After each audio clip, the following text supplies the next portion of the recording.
Hello, it's Mr. Stack. I'm about to read you a story, quite an exciting story. I think that it relates to when we were talking about setting goals at the start of the year, but in the story I think the character slightly changes her goal, and I think probably you might have had to change your goal a little bit recently. You probably remember that my goal was all about drawing, and it was about the book that I was going to make with my friends. Well, we've had to put that on the back burner for now. We're not doing it at the moment. So my goals have changed slightly. I'm still trying to draw a bit, and what I will do is at the end of this video, I'll put up a few of the pictures that I've drawn recently, and then perhaps, if you would like to, you could let me know what you think about them.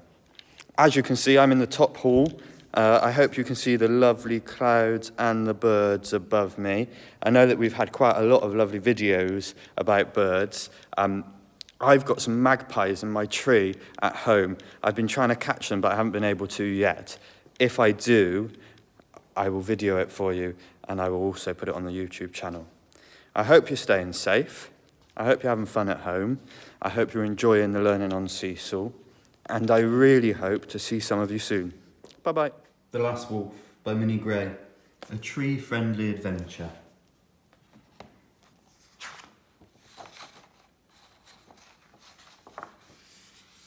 Wanted. A wolf.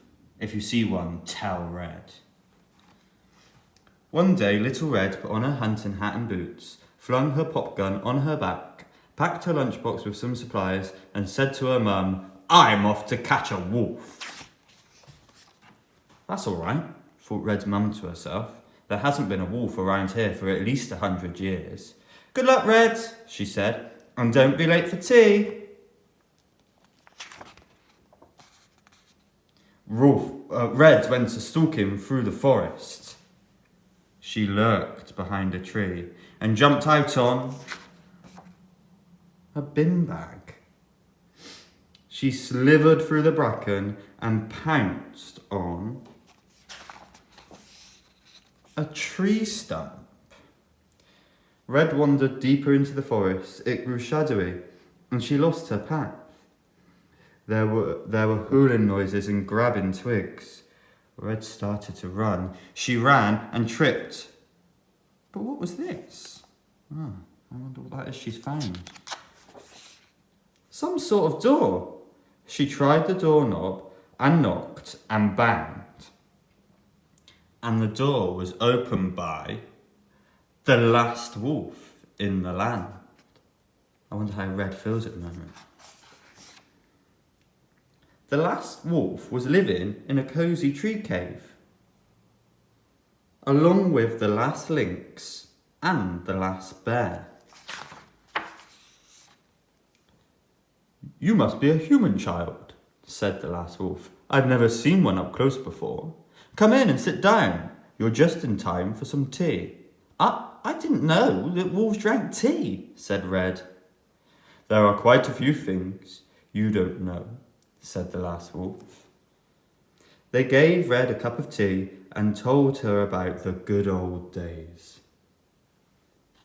Look at that. Look at the wolf's face in that picture. When there were endless miles of forest to run through and 1,000 tasty grazing beasts to bite. When the world was awash with flowers and bees and dripping with honey. When you could just lie on a branch and wait for lunch to wander right under your paws. Nowadays, catching a square meal is a difficult business. The pickings are slim and the packaging is hard to get into. Look, you can see there what they've got for dinner. They look longingly at Red. "My, what huge, hungry eyes you have," she said. And out of her lunchbox, she took a hard-boiled egg, a sausage roll, a chicken sandwich, and an apple. "It's not very fast on its feet, this egg," said the wolf. It's quite easy to catch this sausage roll, said the bear.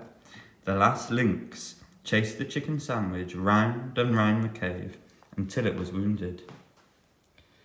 Red ate the apple and wondered how she could help. But it had grown late. It's getting dark, said Red, and I need to go. My mum will be starting to miss me. She thought of the shadowy wild wood that was waiting outside.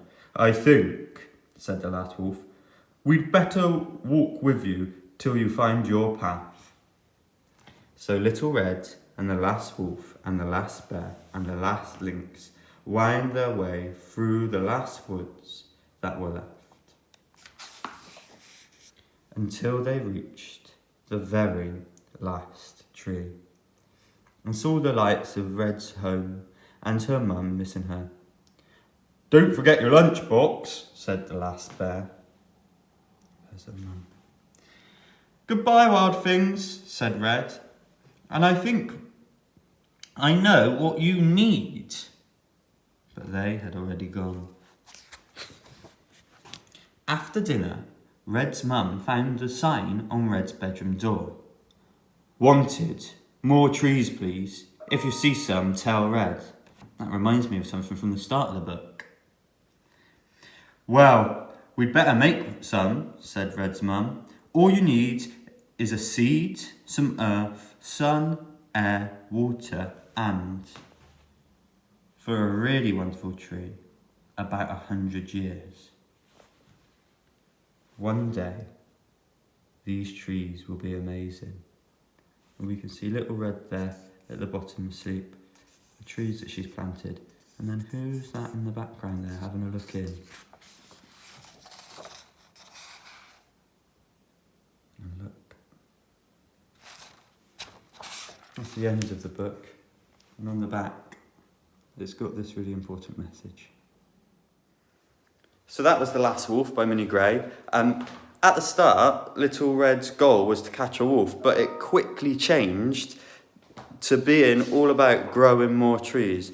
So as I said before, sometimes our goals change, sometimes they stay the same. I hope you enjoyed it. We'll be doing more videos next week. Bye-bye.